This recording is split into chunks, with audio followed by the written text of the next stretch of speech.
Hey everyone and welcome. Today we're going to talk about something you might not expect, the incredible ancient link between math and music. Seriously, it's a journey that takes us from the very laws of the cosmos all the way to the code running in your headphones right now.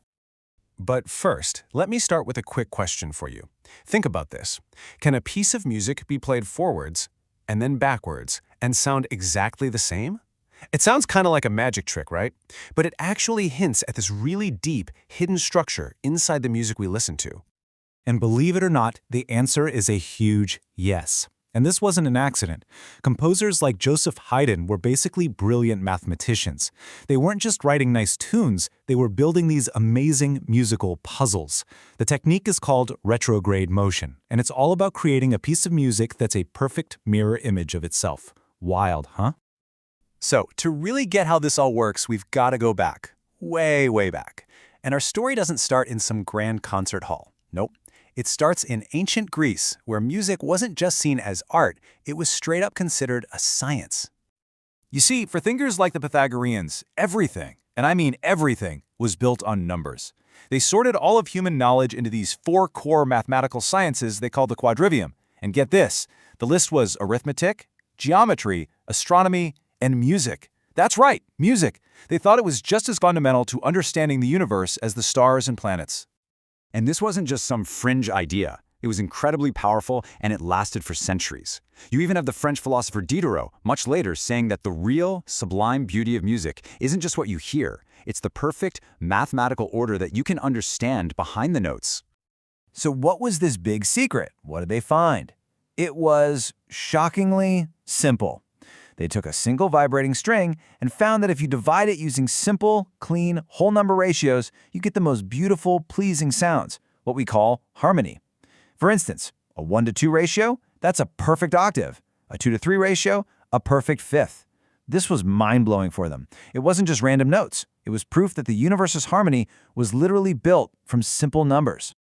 In fact, those first four numbers, 1, 2, 3, and 4, were so important to them that their sum, 10, became this sacred symbol called the tetractys. To the Pythagoreans, this was it. This was the blueprint for the entire universe. It proved that the harmony you could hear in a simple string was the exact same harmony that governed the movement of the planets. Music was, quite literally, numbers you could hear. Okay, so that's the ancient philosophy. Now let's fast forward and see how this cosmic math actually ended up in the hands of composers. Because for centuries, musicians have been using these mathematical ideas as secret weapons, as powerful tools to build some of the most complex and beautiful music ever written.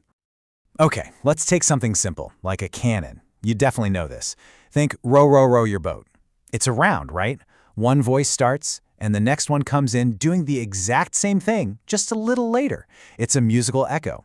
But if you think about it mathematically, it's just a simple translation. The second melody is just the first one slid forward in time. It's like taking a graph and just scooting it over on the page. And then you've got that retrograde thing we talked about with Haydn, the musical palindrome. They sometimes call it a crab cannon, because crabs walk backwards. Kind of funny. But mathematically, it's a perfect reflection.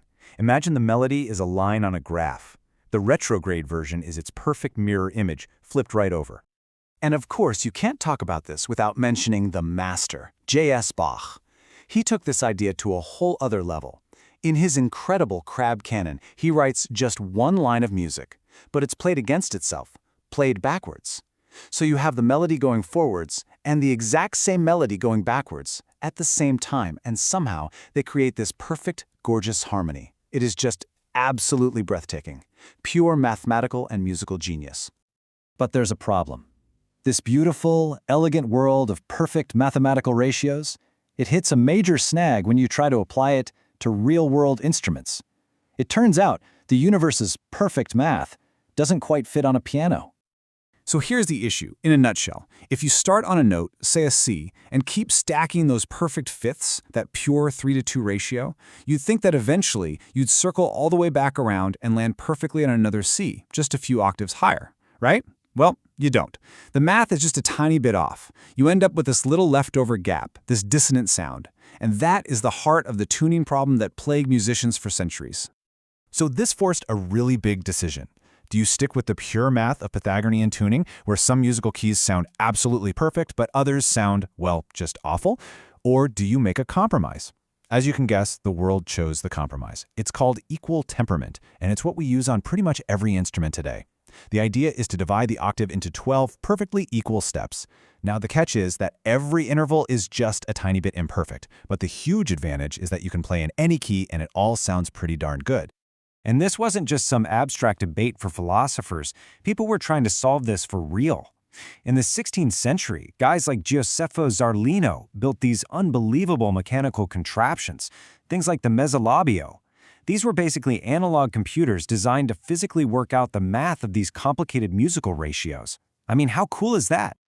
And all of that brings us right up to today, to the modern era, where this whole story has kind of come full circle.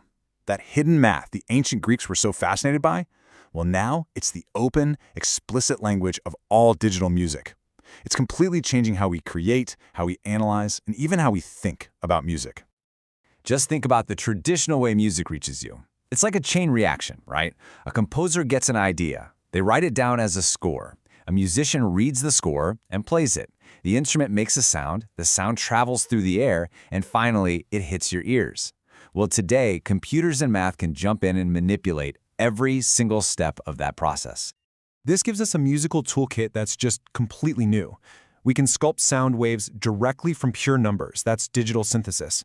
We can write algorithms that generate brand new music from scratch. We have AI that can listen to, analyze, and even create music in any style you can imagine. And we can deconstruct audio to understand its structure with insane precision. At this point, the code really has become the composer.